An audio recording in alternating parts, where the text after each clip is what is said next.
Welcome back friends, ये है हमारी video number 12 class 11th computer science with Python series के लिए। और हम डिस्कस कर रहे थे चैप्टर नंबर 3 नंबर सिस्टम को।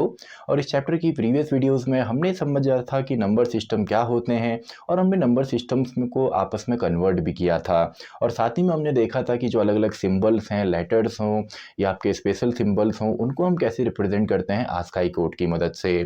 तो अगर आपने प्रीवियस वीडियोज़ नहीं देखी हैं, उनके नोट्स आपके पास नहीं हैं, तो पूरी जो प्लेलिस्ट है उसका लिंक आपको डिस्क्रिप्शन बॉक्स में मिलेगा, वहाँ पे आप चेक कर सकते हैं।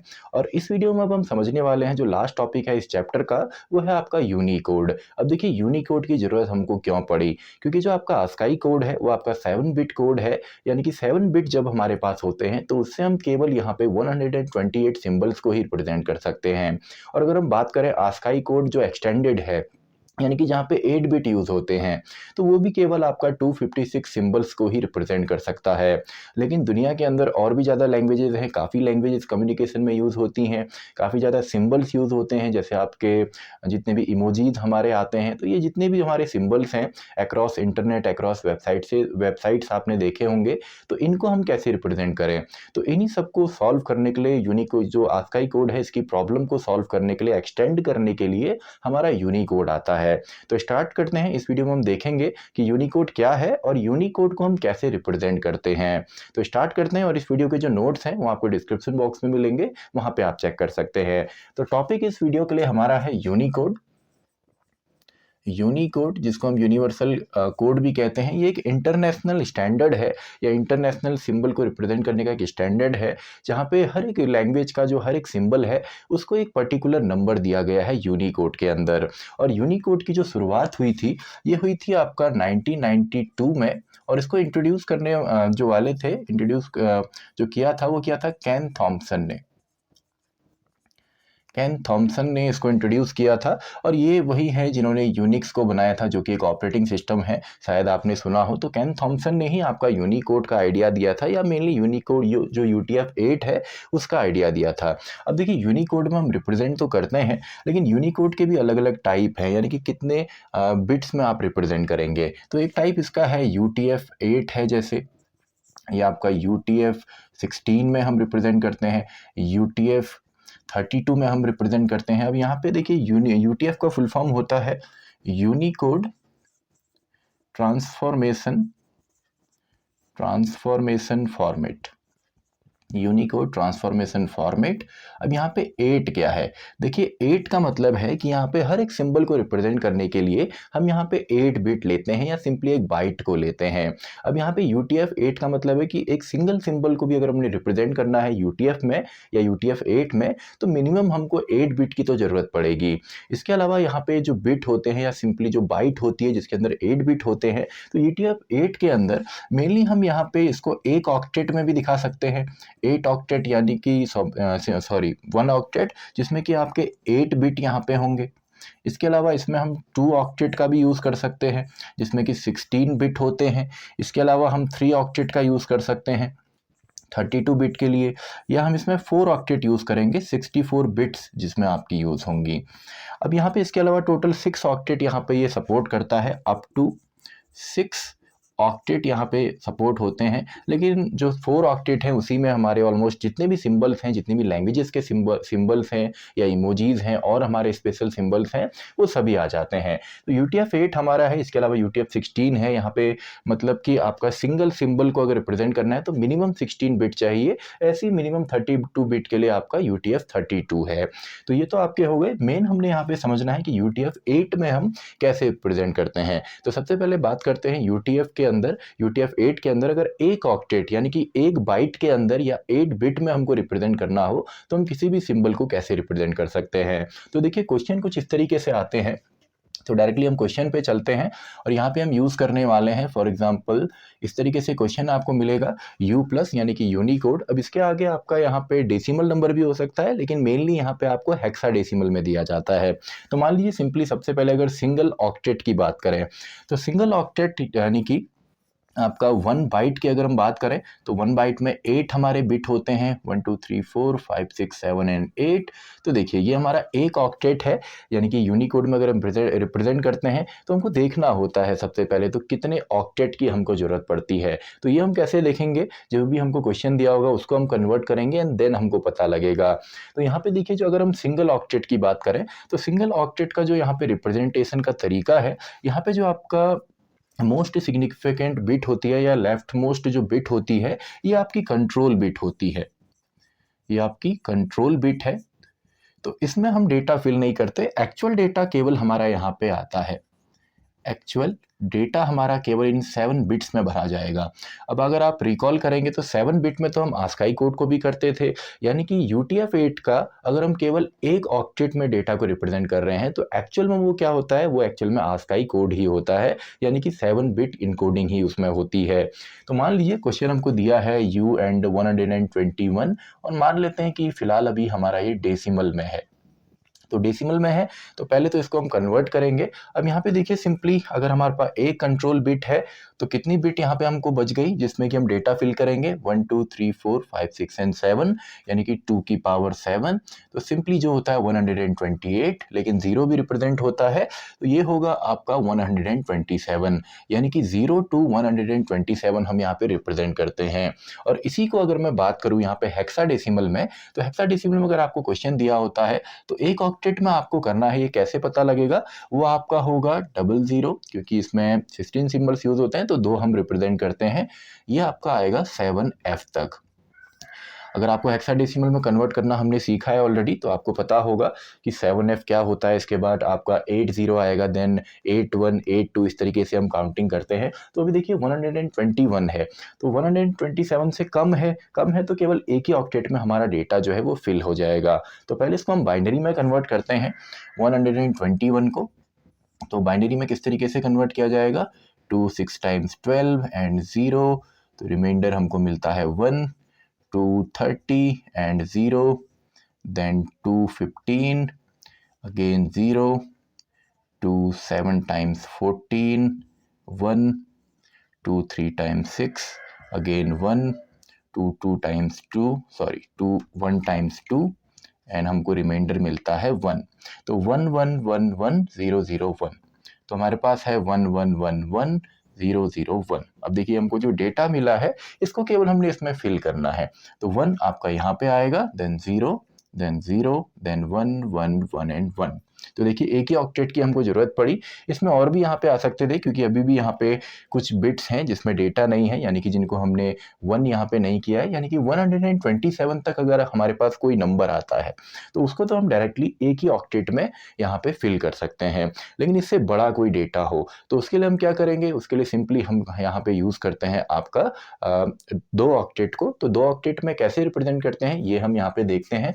ये तो 1 ऑक्टेट के लिए था, यानी कि आपका 8 बिट, या इसको हम एक बाइट बोल सकते हैं, या इसको हम 1 ऑक्टेट भी बोलते हैं, अलग अलग नाम है, बात एक ही है, या सिंपली 8 बिट में होता है। तो सेकेंड अब हम यहाँ पे देखते हैं कि अगर हमारे पास इससे बड़ा नंबर हो, फॉर एग्जांपल एक नंबर मैं यहाँ पे ले लेता हूँ U + A5, चलिए हम यहाँ पे ले लेते हैं और हम बोल देते हैं कि चलिए ये जो नंबर है ये हेक्साडेसिमल में है। तो देखिए जब भी हम 2 यहाँ पे ऑक्टेट की बात करते हैं तो पहले तो हम 2 ऑक्टेट ले लेते हैं, फिर हम देखते हैं उसमें कंट्रोल बिट कितनी होती हैं एंड एक्चुअल डेटा के लिए हमारे पास स्पेस कितना बचता है। तो 2 ऑक्टेट में यहाँ पे बना लेता हूँ, या 2 बाइट में यहाँ पे ले लेता हूँ, 1 2 3 4 5 6 7 एंड 8, एंड दूसरा ऑक्टेट 1 2 3 4 5 6 7 एंड 8।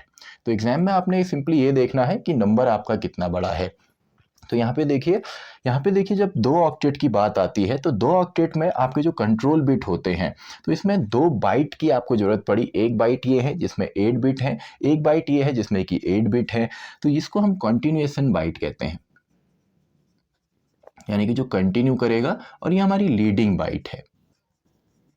जो लेफ्ट मोस्ट बाइट होती है जिसमें 8 बिट होंगे वो लीडिंग बाइट है, और ये कंटिन्यूएशन हमारी बाइट है, और हम 2 ऑक्टेट का इस्तेमाल करने वाले हैं अभी। एक ऑक्टेट ये है, एक ऑक्टेट ये है। तो यहाँ पे देखिए जब 2 की बात होती है तो जो हमारी कंटिन्यूएशन बाइट्स हैं उसमें 1 0 हम फिल करते हैं, यानी कि 1 एंड 0 ये आपके कंट्रोल बिट होते हैं, इनमें डेटा फिल नहीं होगा।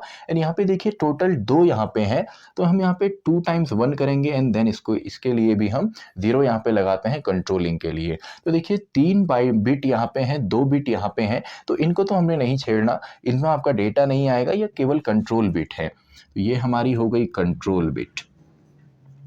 कंट्रोल बिट्स हमारी ये हैं कंट्रोलिंग के लिए। तो एक्चुअल में कितना स्पेस हमारे पास है यहाँ पे डेटा फिल करने के लिए, तो देखिए 1 2 3 4 5 6 7 8 9 10 एंड 11, यानी कि 2 की पावर 11 जो कि आपका होता है 2048। लेकिन हम इसको एक कम यहाँ पे लेंगे क्योंकि 0 भी हम इसमें रिप्रेजेंट कर सकते हैं। तो देखिए 127 तक तो हमारी लिमिट है। इसके बाद हम यहाँ पे बोल देते हैं कि इसके बाद हम 128 से 2048 तक यहाँ पे हम रिप्रेजेंट कर सकते हैं। तो सिंपल है। इसके अलावा अगर हेक्साडेसिमल की बात करें तो 80 से, क्योंकि 7F के बाद नेक्स्ट जो सिंबल होता है 8 होता है, F के बाद सीधा 0 आएगा, तो 80 टू 7F तक हम यहाँ पे रिप्रेजेंट कर सकते हैं। ये हेक्साडेसिमल में है, ये आपका डेसिमल में है। अब देखिए नंबर हमको यहाँ पे दिया हुआ है, ये जो यूनिकोड पॉइंट हमको दिया हुआ है ये है A5। तो A5 आपका हेक्साडेसिमल में है, और हेक्साडेसिमल से बाइनरी में कन्वर्ट करना काफ़ी आसान है, ऑलरेडी हम कर चुके हैं। तो इसको हम कैसे करते हैं, हम 4 बाइट के ग्रुप में इसको बनाते हैं। तो 5 को अगर मैं 4 बिट्स में रिप्रेजेंट करूं तो कैसे आएगा, ये आएगा 0101, क्योंकि देखिए 1 2 4 8 4 बिट्स हमारे पास हो गई। तो 4 बिट्स में अगर हम 5 को रिप्रेजेंट करेंगे तो 4 का हो गया 1 एंड ये, यानी कि 4 and 1 5, एंड 4 बिट में रिप्रेजेंट करना था तो 0101 0101।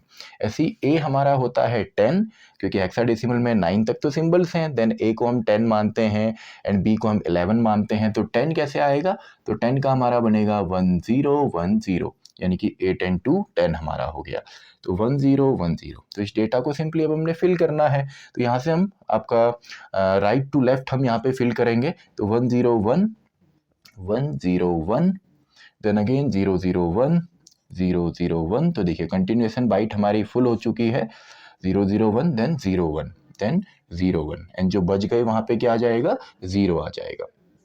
तो देखिए सिंपल सा है।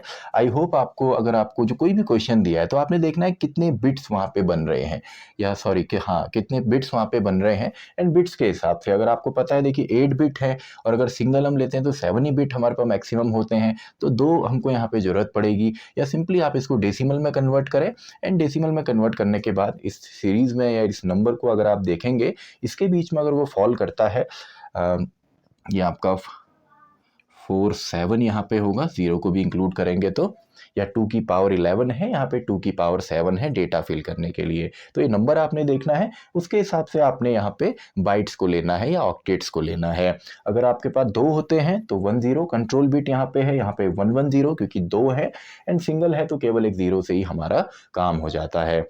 तो अभी हम देखते हैं कि इसको हम कैसे रिप्रेजेंट करते हैं, आपका 3 ऑक्टेट या 3 बाइट में, या 4 ऑक्टेट या 4 बाइट के अंदर भी। देखिए अब हम देखते हैं कि कैसे हम 3 ऑक्टेट या 4 ऑक्टेट के अंदर यहाँ पे रिप्रेजेंट करते हैं। तो सबसे पहले अगर हमको 3 ऑक्टेट में यहाँ पे रिप्रेजेंट करना हो, फॉर 3 ऑक्टेट या सिंपली 3 बाइट्स में अगर हमको यहाँ पे रिप्रेजेंट करना हो, या इसको हम बोल सकते हैं कि 3 बाइट अगर हमारी यहाँ पे लगेंगी, यानी कि 24 बिट में हम कैसे रिप्रेजेंट करते हैं। तो सिंपल सा है। देखिए सबसे पहले तो 3 बाइट में यहाँ पे ले लेता हूँ। तो वेरी फर्स्ट बाइट जो कि हमारी लीडिंग बाइट होती है, 1 2 3 4 5 6 7 एंड 8, एंड सेकेंड भी चलिए यहीं पे मैं ले लेता हूँ। जो कंटिन्यूएशन बाइट हमारी होगी 1 2 3 4 5 6 7 एंड 8, एंड फाइनल हमारी जो थर्ड यहाँ पे कंटिन्यूएशन बाइट है 1 2 3 4 5 6 7 एंड 8। तो यहाँ पे देखिए जब भी हमको यहाँ पे ज़रूरत पड़ती है 3 ऑक्टेट की, तो यहाँ पे जब हमारे पास 3 है तो ये तो हमारी लीडिंग बाइट है, और ये कंटिन्यूएशन बाइट है और ये भी कंटिन्यूएशन बाइट है जो कंटिन्यू करेगी। तो यहाँ पे देखिए जब 3 बाइट होते हैं तो सबसे पहले कंट्रोल बिट हम कैसे सेट करेंगे, तो ये हमारे कंट्रोल बिट हैं 1 0 जैसे हमने 2 में यहाँ पे किया था, ये भी हमारी कंट्रोल बिट है। एंड यहाँ पे जो लीडिंग बाइट है ये रिप्रेजेंट करती है आपकी सभी बाइट्स को, यानी कि सबसे पहले यहाँ पे देखिए आपके टोटल 1 2 3 यहाँ पे हैं, तो 3 तो हम यहाँ पे ले लेंगे 1 2 एंड 3 एंड देन 0 हम यहाँ पे इंक्लूड करेंगे। तो ये सभी जो हमारी हैं दिस वन, ये जो हमारा है, इसके अलावा ये दोनों जो हमारे हैं, इसके अलावा ये दोनों जो हमारे हैं, ये हमारी हैं control bytes, sorry control bits, ये हमारी हैं कंट्रोलिंग के लिए। तो एक्चुअल डेटा केवल हमारा इतने में ही यहाँ पे रिप्रेजेंट होना है। तो ये कितना यहाँ पे नंबर आएगा, तो इसको देखिए 1 2 3 4 5 6 7 8 9 10 11 12 13 14 15 एंड 16, यानी कि 2 की पावर 16 तक यहाँ पे हम डेटा को फिल कर सकते हैं। तो हमने देखा था जब हम 2 ऑक्टेट को यहाँ पे यूज़ कर रहे हैं तो 2 ऑक्टेट की जो लिमिट थी वो थी 2047, तो यहाँ पे होगा 2048 से आपका 6 5 5 3 4 तक, 6 5 3 5 तक होता है, लेकिन 0 को भी रिप्रेजेंट करेंगे तो ये हमारा नंबर है। यानी कि कोई भी अगर हमारा नंबर है, यूनिकोड पॉइंट है और वो डेसिमल में इस रेंज के अंदर आता है, तो इसके लिए हमको ज़रूरत पड़ती है यहाँ पे आपका 3 ऑक्टेट की या 3 बाइट की। तो यहाँ पे एक नंबर ले लेते हैं, फॉर एग्जाम्पल एक नंबर मैं ले लेता हूँ, फॉर एग्जाम्पल मैंने कह दिया 1 5 एंड चलिए A5 भी ले लेते हैं और इसको हम मान लेते हैं कि ये हेक्साडेसिमल में है। हेक्साडेसिमल, आप चाहें तो इसको डेसिमल में कन्वर्ट कर सकते हैं। तो इसको सिंपली हमने क्या करना है, इसको हम कन्वर्ट करेंगे 4 बिट्स के फॉर्म में। तो 5 को हम लिख सकते हैं 0 1 0 1, ए को हम लिख सकते हैं, ए की वैल्यू 10 होती है 1 0 1 0, 5 अगेन 0 1 0 1 एंड 1 को 0 0 0 एंड 1। तो ये हमको मिल गया जो हमने रिप्रेजेंट करना है, जो हमारा सिंबल है। तो इसको हम डायरेक्टली अब इसके अंदर रख देंगे। तो देखिए 1 0 1 1 0 1 अगेन 0, नेक्स्ट था 0 1 0 1, तो 0 1 एंड देन 0 1, देन हमारे पास है 1 0 1 0, तो 1 0 1 0 एंड फाइनली 1 0 1 0 एंड फाइनली 1 है, तो 1 के लिए हमको यहाँ पे आना पड़ेगा एंड 4 जो जीरोस हैं वो भी हम यहाँ पे लगा देते हैं। तो देखिए पूरा डेटा इस तरीके से फिल करना है, कन्वर्ट करना है, रेंज देखनी है एंड डायरेक्टली आपने डेटा को यहाँ पे फिल करना है। तो ये तो बात हो गई आपके 3 ऑक्टेट की। अब अगर हम यहाँ पे बात करें 4 ऑक्टेट की, 4 ऑक्टेट हम यहाँ पे अगर लेते हैं, यानी कि अगर हम यहाँ पे 32 बिट में रिप्रेजेंट करेंगे या 32 बिट्स में हम रिप्रेजेंट करेंगे, तो पहले तो हम 4 ऑक्टेट यहाँ पे ले लेते हैं। तो ये पहला ऑक्टेट हमारा यहाँ पे हो गया 1 2 3 4 5 6 7 एंड 8, 1 2 3 4 5 6 7 8। सेकेंड ऑक्टेट हम यहाँ पे ले लेते हैं 2 3 4 5 6 7 एंड 8। थर्ड ऑक्टेट भी हम यहाँ पे ले लेंगे 1 2 3 4 5 6 7 8 एंड फाइनली फोर्थ ऑक्टेट 1 2 3 4 5 6 7 8। तो यहाँ पे देखिए सबसे पहले 4 हमारे पास हैं, जिसमें ये लीडिंग बाइट आपका है, ये कंटिन्यूएशन बाइट है, ये भी कंटिन्यूएशन बाइट है एंड ये भी आपका कंटिन्यू ही कर रहा है। तो यहाँ पे देखिए जब 4 है तो स्टार्टिंग में ही जो हमारे यहाँ पे कंट्रोल बिट है उनको हम सेट कर देते हैं 1 0 1 0 1 0। तो देखिए ये तो हमारे कंटिन्यूएशन बाइट में तो हम ऐसे फिल करेंगे एंड जो लीडिंग बाइट है, टोटल कितने यहाँ पे बाइट यूज हो रहे हैं, 4 बाइट हो रहे हैं, तो 1 2 3 एंड 4 एंड फाइनली 0। तो यहाँ पे देखिए कितने हमारे पास बचे हैं, 6 यहाँ पे बचते हैं, 6 यहाँ पे होंगे, 6 यहाँ पे होंगे, यानी कि 18 19 20 एंड 21, 2 की पावर 21। अब ये नंबर मुझे याद नहीं है, आपने नंबर इसको कैलकुलेट करना है 2 की पावर 21 कितना आता है, लेकिन लिमिट यहाँ पे आएगी 6 5 5 3 5 से लेकर आई गेस ये 20 and something 19 and something something 3 और आपके यहाँ पे सिंबल्स होंगे। तो इनको आप देख सकते हैं ये कितना है, तो काफ़ी बड़ा डेटा आपका यहाँ पे फिल हो सकता है। तो आपको कोई भी यहाँ पे सिंबल मिलता है, फॉर एग्जांपल चलिए इसी के आगे हम लगा देते हैं, फॉर एग्जांपल इसके आगे 4 भी है, तो अब हम कैसे रिप्रेजेंट करेंगे, अब इसको हमने रिप्रेजेंट करना है, नंबर हमारे पास है 415A5। तो सिंपल सा है। देखिए बाकी को तो हम सेम करेंगे, केवल 4 को हमने कन्वर्ट करना है। तो 4 को हम लिख सकते हैं 0 0 1 एंड 0, यानी कि 1 0 0 4 होता है एंड 0 हम यहाँ पे लगा देंगे। तो ये हमारे पास यहाँ पे सिंबल्स हैं, या हमारे पास जो कोड आया है बाइनरी में, इसको केवल इसमें हमने पुट ऑन करना है। तो पहला हमको मिला था 0 1 0 1, तो 1 0 1 0, इसको मैं ऐसे लिख देता हूँ। Then 0 1 0 1 0 1 0 1, then again next 4 1 0 1 0 1 0 1 0, then again जो 1 के लिए हमारा बना था यानी कि 1 0 0 0, then 4 के लिए 0 0 1 0 0 1 एंड अगेन यहाँ पे 0 एंड 0। तो इस तरीके से हम रिप्रेजेंट कर सकते हैं। केवल आपने यहाँ पे क्या देखना है कि लिमिट कितनी है, तो लिमिट से आपको यहाँ पे पता लग जाएगा कि उसमें आपने कितने ऑक्टेट को यूज़ करना है। 2 ऑक्टेट लगेंगे, 3 ऑक्टेट लगेंगे या 4 ऑक्टेट लगेंगे। तो आई होप आपको समझ में आया होगा कि UTF-8 क्या है, इसमें अलग अलग ऑक्टेट की मदद से कैसे हम रिप्रेजेंट कर सकते हैं। इसके अलावा अगर इससे बड़ा भी यहाँ पे हमको बनाना हो तो आपने कुछ नहीं करना, कंटिन्यूएशन बाइट्स आपने लेनी है, उसमें 1 0 1 0 1 0 आप पुट ऑन करेंगे एंड लीडिंग बाइट में टोटल काउंट करके आपने 1 इंक्लूड करने हैं एंड देन 0 इंक्लूड करना है। तो टोटल हमारे यहाँ पे देन जो रिमेनिंग स्पेस है, रिमेनिंग बिट्स हैं, उसमें आपने डेटा फिल करना है। अब ऐसे ही हमारा UTF-8 भी होता है, सॉरी UTF-16 भी होता है जिसमें 16 चाहिए। ऐसे ही UTF-32 भी होता है जिसमें हमको एक सिंगल को भी अगर रिप्रेजेंट करना है तो उसके लिए भी हमको केवल यहाँ पे अगर सिंगल, मान लीजिए अगर हमको 5 भी रिप्रेजेंट करना है तो 5 को रिप्रेजेंट करने के लिए भी, क्योंकि 5 का तो केवल 101 होता है, लेकिन इसके लिए भी हमको 32 यहाँ पे बिट्स की ज़रूरत पड़ेगी, या आपका 4 ऑक्टेट या 4 बाइट्स की ज़रूरत पड़ती है। तो इसी के साथ हमारा ये टॉपिक भी कंप्लीट होता है। इसके जो नोट्स हैं आपको डिस्क्रिप्शन बॉक्स में मिल जाएंगे एंड कुछ क्वेश्चंस भी वहाँ पे होंगे जो आप प्रैक्टिस कर सकते हैं। और इसी के साथ हमारी ये वीडियो भी खत्म होती है और ये चैप्टर भी खत्म होता है, चैप्टर नंबर 3। तो मैं मिलता हूँ आपसे अगली वीडियो में जहाँ पे हम पढ़ेंगे बूलियन अलजेब्रा, यानी कि चैप्टर नंबर 4, वीडियो नंबर 13।